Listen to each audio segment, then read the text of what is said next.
Apa makna makan malam private antara Presiden Joko Widodo dan Presiden terpilih Prabowo Subianto? Kita bahas bersama tenaga ahli utama KSP Johannes Joko dan Gun-Gun Herianto, Direktur Eksekutif The Political Literacy Institute. Dan kemudian juga kami sudah mengundang sebenarnya perwakilan dari Partai Gerindra, tapi belum ada yang bersedia untuk hadir berbincang tentang pertemuan antara Pak Jokowi dan Pak Prabowo. Tapi kami akan tetap berdiskusi malam hari ini. Malam Mas Johannes Joko, malam Mas Gun-Gun yang sudah bergabung melalui sambungan telepon. Selamat malam Mbak Audrey, malam Mas Gun-Gun, apa kabar Mas? Kabar baik Mas Joko. Mas Joko, ini kan biasanya nih, tak seperti biasanya. Biasanya pertemuan antara Pak Jokowi dengan Pak Prabowo ini biasa digelar di istana. Atau mungkin pada saat di sela-sela kunjungan kerja. Tapi kenapa kali ini berbeda, makan malam, berdua aja, bicara private?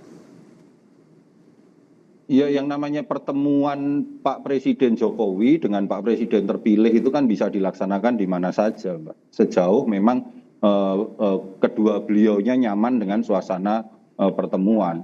Tetapi yang ingin kami garis bawahi terkait pertemuan Pak Presiden Jokowi dan Pak Presiden terpilih Pak Prabowo adalah kita sebenarnya harus bersyukur begitu ya Mbak, bahwa dalam sejarah modern perjalanan bangsa Indonesia ini adalah proses transisi kepemimpinan nasional yang boleh dikatakan paling baik, paling mulus, komunikasi antara yang lama dan yang baru itu berjalan dengan cukup baik di tengah situasi geopolitik global yang saat ini ancamannya luar biasa, tetapi bangsa Indonesia masih bisa terus berjalan melaksanakan agenda konstitusi 5 tahunannya dan pergantiannya juga berjalan dengan baik, komunikasinya cukup intens begitu Mbak. Jadi ini yang sebenarnya harus kita syukuri dalam memaknai pertemuan kedua beliau ini, karena dengan pertemuan kedua beliau ini maka kita sebagai bangsa itu bisa terus menatap bagaimana perjalanan kita ke depannya, seluruh proses-proses program kerja itu bisa terus dilanjutkan, kemudian hal-hal yang mungkin kurang bisa terus diperbaiki. Demikian. Oke, bicara tentang keberlanjutan dan juga ingin memperkuat harmonisasi antara Pak Jokowi dan juga Pak Prabowo yang sebentar lagi akan bergantikan kepemimpinan. Tapi justru yang ditangkapnya publik rasa-rasanya berbeda nih Mas Joko. Justru publik bertanya-tanya ada apa pertemuan ini, mengingat sebentar lagi juga akan digelar pertemuan antara Pak Prabowo dan juga Bu Mega nih, yang meskipun juga tidak tahu kapan waktu pastinya. Yang publik setahu saya menangkapnya nggak seperti itu Mbak. Publik itu hari ini senang menyambut bagaimana para pemimpinnya itu bisa berkomunikasi dengan intensif. Mungkin Kompas kali yang lebih melihat dalam kacamata framing seperti itu begitu. Karena saya ingin mengacu apa yang disampaikan oleh Pak Presiden ketika sidang paripurna terakhir yang diadakan di Ibu Kota Nusantara. Setidaknya itu ada 2 hal pokok yang disampaikan oleh Bapak Presiden, yaitu dukungan proses transisi. Jadi kepada para menteri, pimpinan lembaga yang hadir dalam sidang kabinet itu diminta untuk menjaga proses transisi, mendukung apa yang menjadi program-program Presiden terpilih dalam sisa kurun waktu yang ada. Kalau regulasinya kurang, silahkan dipercepat regulasi-regulasi sejauh itu bisa mendukung Pak Presiden terpilih dalam melaksanakan kepemimpinannya 5 tahun ke depan. Dan yang kedua adalah arahan Bapak Presiden untuk tetap menjaga situasi yang kondusif menjelang proses transisi ini, kondusif dari sisi keamanan, kondusif dari sisi ekonomi maupun kondusif dari sisi sosial. Kalau ditangkapnya Mas Gun-Gun, ini pertemuan antara Pak Prabowo dan Pak Jokowi berdua aja, bicara apa sih ini? Apakah ini ada kekhawatiran mungkin mengenai program-program Jokowi di masa pemerintahan yang mungkin saja terancam tidak dilanjutkan, atau mungkin pada saat ini sebelum Prabowo ketemu Bu Mega, atau ada hal lain yang ditangkap Mas Gun? Saya melihat begini ya, tempat itu kan jadi pesan. Kalau tempat di istana itu terkesan formal, dan saya lihat belakangan, terutama dalam pertemuan terakhir ini, ada semacam persepsi yang ingin dibangun soal hubungan antar pribadi yang dekat atau intim, karena ini penting juga dalam konteks bacaan fase krusial seperti saat transisi pemerintahan berjalan. Saya ingin mengatakan begini, ini komunikasi politik ya, kategorinya itu political publicity dan yang ingin dibangun adalah respect, mutual understanding, termasuk yang tadi Audrey sampaikan, karena ada satu transisi maka ada kebutuhan bagi kedua belah pihak. Pak Jokowi ingin meninggalkan tentu legacy dan hubungan baik dengan presiden terpilih yang sebentar lagi akan dilantik. Apa kepentingannya? Tentu keberlanjutan banyak hal ya. Yang terbesar tentu saja yang ingin diidentikan sebagai legacy Pak Jokowi adalah IKN dan tentu sejumlah kebijakan-kebijakan lain.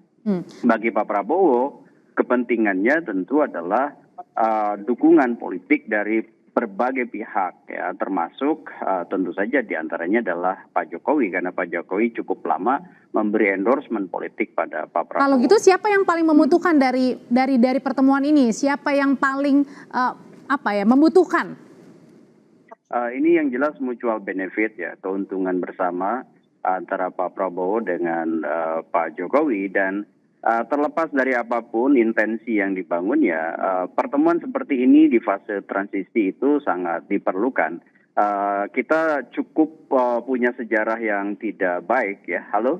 Ya. Halo? Ya. Kita punya sejarah tidak baik dalam transisi pemerintahan dari pasca reformasi ini, terutama dari sejak Soeharto ke Habibie, kemudian berikutnya. Jadi artinya bukan ada kekhawatiran dari Pak Jokowi nih jelang purna tugas?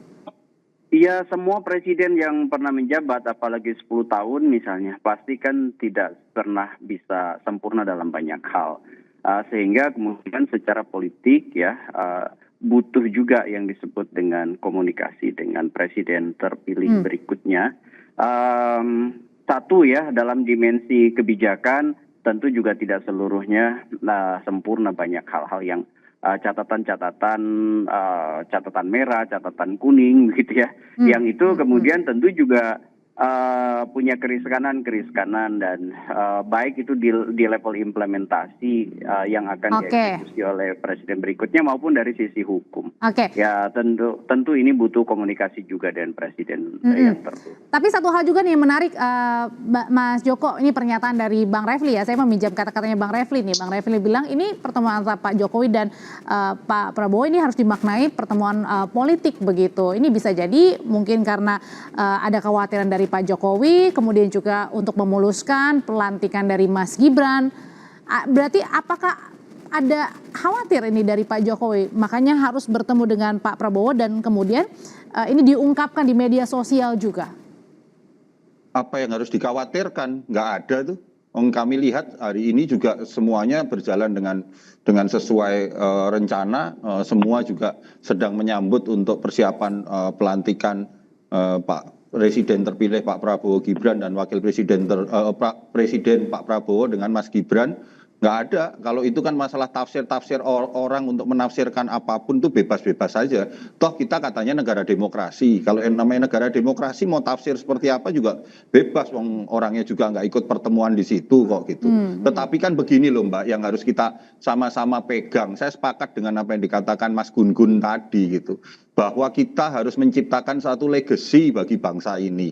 Legasinya itu apa sih? Legacy berupa proses yang namanya proses transisi kepemimpinan nasional itu ya harusnya seperti ini begitu, bahwa yang lama itu memberikan jalan kepada yang baru, kemudian yang baru juga mempersiapkan berbagai hal sedini mungkin supaya ketika beliau Pak Presiden terpilih Pak Prabowo dilantik tanggal 20, tanggal 21 itu bisa langsung gaspol, karena sekali lagi kita ini situasi dunia ini sedang nggak baik-baik saja begitu, dan Indonesia membutuhkan kerja-kerja cepat, efektif dan efisien, dan itulah yang tampaknya ingin dilakukan oleh Pak Prabowo beserta seluruh timnya begitu. Tapi apakah Pak Jokowi ini cawe-cawe di pemerintahan mendatang, mengingat ini katanya juga kan sekarang ada beberapa calon menteri yang dipanggil nih oleh Pak Prabowo untuk mengisi posisi menteri di kabinet baru? Saya yakin Pak Jokowi itu bukan tipikalnya Pak Jokowi lah untuk melakukan cawe-cawe, karena bagaimanapun Pak Presiden Jokowi itu sangat menghormati Pak Presiden terpilih Pak Prabowo dengan seluruh kewenangan dan otoritasnya dalam menentukan langkah-langkah dan program-program kerja ke depannya. Jadi segala persepsi, segala framing, kemudian apapun bentuknya Saya kok berharap teman-teman bisa lebih fair melihatnya, tapi tidak mengarahkan kepada sesuatu yang kontraproduktif. Kita butuh sesuatu yang produktif bagi bangsa ini, karena suka tidak suka kita harus terus melangkah untuk menyelesaikan berbagai persoalan-persoalan sehingga masyarakat itu betul-betul bisa terlayani dengan baik. Mas Gun, ini kan saat ini Pak Prabowo sedang menyusun ya siapa-siapa saja nanti akan masuk ke kabinet begitu. Katanya kabarnya juga sudah ada yang mulai dipanggil nih oleh Pak Prabowo. Nah, kalau melihat pertemuan kemarin malam antara Pak Jokowi dan Pak Prabowo, ini memperlihatkan juga nggak jangan-jangan masih ada nih cawe-cawe di pemerintahan mendatang? Begini, yang punya otoritas di puncak hierarki otoritas birokrasi ke depan, terutama pasca 20 Oktober, itu adalah Pak Prabowo, dan sekarang proses transisi itu menunjukkan bahwa betapa pentingnya Pak Prabowo kemudian memilih dan memilah orang terbaik yang akan membantunya. Jika tidak, maka itu tentu juga akan menjadi kerugian bagi Pak Prabowo, terutama di performa ya kabinet yang akan dipimpinnya nanti. Nah, sekarang persoalannya adalah saya nggak yakin gitu ya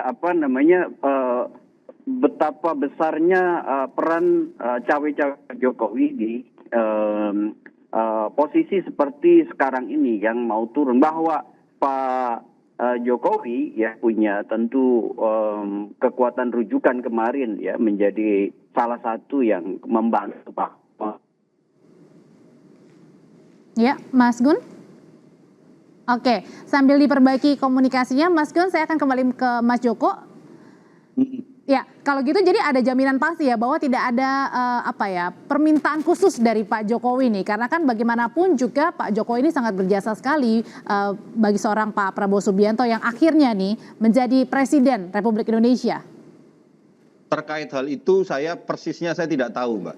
Jadi yang saya tahu, yang kami yakini adalah hari ini sesuai dengan arahan Pak Presiden dalam sidang Kabinet Paripurna yang terakhir, dukungan harus diberikan kepada Presiden terpilih. Baik dukungan regulasi, baik dukungan kebijakan dan segala hal, sehingga Pak Presiden terpilih setelah beliau dilantik, beliau gaspol. Kemudian yang kedua, kepastiannya adalah Pak Presiden Jokowi meminta seluruh jajaran kementerian, lembaga yang ada di bawah beliau pada saat ini untuk memastikan situasi yang kondusif. Itu yang kita yakini. Terkait masalah kabinet, terkait masalah apakah ada hal dan segala macam, kok saya meyakini ya bahwa Pak Presiden Jokowi itu betul-betul menghormati otoritas yang dimiliki, kewenangan yang dimiliki oleh Pak Presiden terpilih Pak Prabowo untuk mengambil langkah-langkah politik dalam mensukseskan pemerintahan yang akan dipimpin oleh beliau. Termasuk dukungan oleh Pak Jokowi dengan hadir pada saat pelantikan 20 Oktober nih, Mas Joko? Kurang lebih seperti itu, Mbak. Yang kami ketahui informasinya tetap kok sesuai jadwalnya dan segala macam gitu. Karena dengan kehadiran itu kan memberikan dukungan, support, Mbak.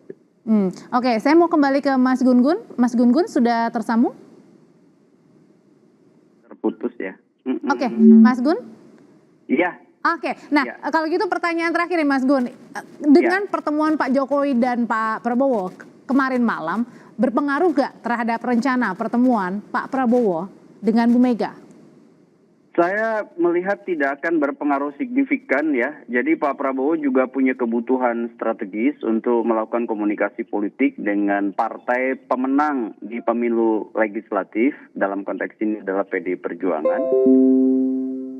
Jadi saya membaca bahwa perjumpaan Bu Mega dengan Pak Prabowo itu sangat mungkin berlangsung, karena lagi-lagi politik kita ini berpola koopsi atau kerap kali kemudian jalinan komunikasi politik bisa dengan kekuatan-kekuatan strategis yang mungkin saja kemarin-kemarinnya berbeda. Artinya di sini Pak Prabowo punya powerful penuh ya untuk menentukan siapa yang mengisi kabinet, betul, siapa yang akan bertemu Pak Prabowo. Ini artinya punya 100% ya kewenangan Pak Prabowo ya, bukan ada campur tangan dari Pak Jokowi lagi ya?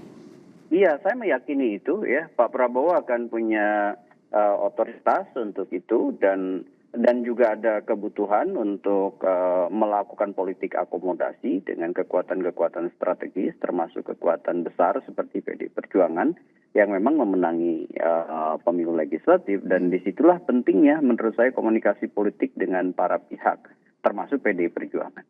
Mas Gun-Gun Herianto, terima kasih untuk ulasannya. Mas Joko, terima kasih juga untuk pandangannya. Selamat malam. Makasih, Mbak Selamat Audrey. malam.